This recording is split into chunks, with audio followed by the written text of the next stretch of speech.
आइए अब बात करते हैं छत्तीसगढ़ की, जहां सूरजपुर जिले के नगर पंचायत भटगांव वार्ड क्रमांक 8 में एक बड़ा हादसा उस समय हुआ जब अचानक रिहायशी क्षेत्र में जमीन धंस गई।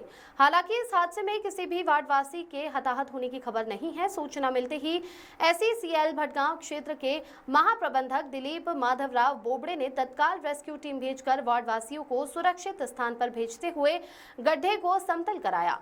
आगे पहल करते हुए उन्होंने प्रभावित परिवार को एसईसीएल का अस्थायी प्रवास उपलब्ध कराया। मौके पर भटगांव पुलिस की टीम भी पहुंच गई थी। यहां सबसे बड़ा सवाल यह है कि वन विभाग जो इस भूमि पर अपना दावा करता है या नगर पंचायत प्रशासन के द्वारा कोई सुध नहीं ली गई।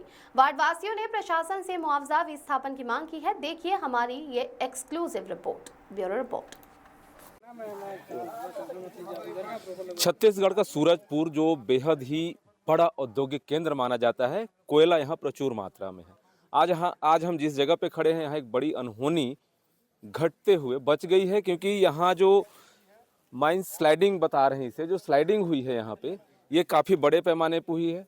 अभी भी जमीन वहाँ धसक रही है। बताते हैं इसके नीचे डिप्लेयरिंग एरिया एसईसीएल भटगांव क्षेत्र का है।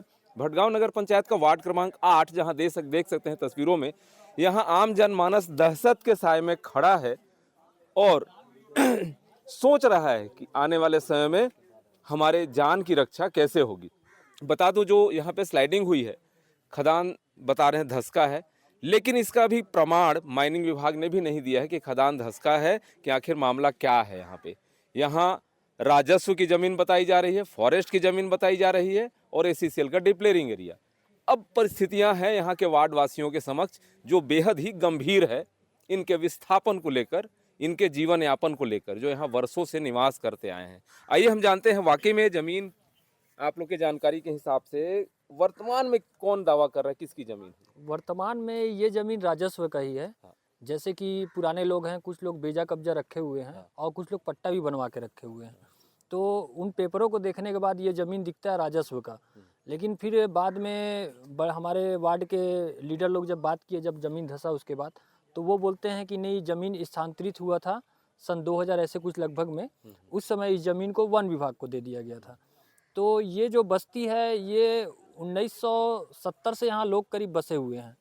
1970 है, कोई 75, कोई 80 ऐसे करके रह रहे हैं। मतलब लगभग 40-45 साल हो गया यहाँ पे लोगों का निवास किए हुए।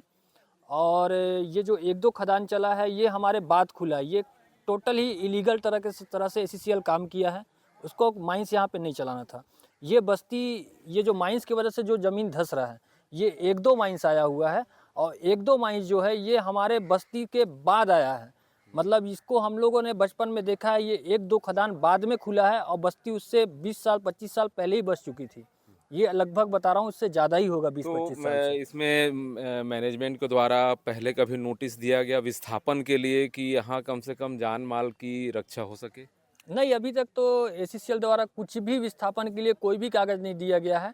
बस लीपा पोती चल रहा है। कभी वन विभाग से ये नोटिस मरवा देते हैं वार्डवासी को परेशान करने के लिए कि आप 7 दिन में खाली करो, ऐसे करके लिख के दे देते हैं। साफ नहीं कर पा रहे हैं ये भी कि क्या करना है नहीं करना है, ये बस परेशान कर रहे हैं वार्डवासी को। इसमें और भी हमारे बीच वार्ड के लोग हैं। क्या आप लोग क्या चाहते हैं, मैनेजमेंट क्या करे इसमें, या फॉरेस्ट जो दावा कर रहा है, लगातार नोटिस दे रहा है, यहाँ पे खाली करने के लिए समय दे रहा है, क्या चाहते हैं वार्डवासी, क्या चाहते हैं? जिस तरह से वन विभाग ने 2 सप्ताह पहले अपना नोटिस भेजा कि मेरा ज़मीन है प्लाट नंबर 1692 पी तमोर में, तमोर बीट का, उस हिसाब से यहाँ के लोग उससे पहले से यहाँ पर निवासरत है, ये हमारे दोस्त ने बताया। और जो कि यहाँ के लोग विस्थापन और जो भी मुआवजा वगैरह जो चाहिए, विस्थापन का जो भी प्रक्रिया होता है, वो चाहते हैं यहाँ के लोग। एक तरफ फॉरेस्ट दावा कर रहा है कि ज़मीन मेरी है, तो जिम्मेदारी सबसे पहले तो फॉरेस्ट की बनती है जब वो दावा कर रहा है नोटिस देने का, खाली कराने का। क्या मानते हैं? अब इसमें 15 दिन से ज़्यादा हो चुका है। 120 लोगों को ही टारगेट किया गया है। खासकर अभी तक तो फ़िलहाल में 120 लोगों का ही लिस्ट हमारे पास यहाँ पर मौजूद है, और लोगों को नहीं दिया गया, जो कि इससे पुराना भी बेजा कब्जा पट्टा भी यहाँ पर अवेलेबल है, उनको भी दिया गया है नोटिस। प्रशासन, आपने सुना राजस्व की भूमि दिखती है नक्शे पे, यदि ऑनलाइन देखा जाता है तो राजस्व की भूमि दिखती है, दावा कर रहा है फॉरेस्ट विभाग और एसीसीएल का डिप्लेयरिंग एरिया।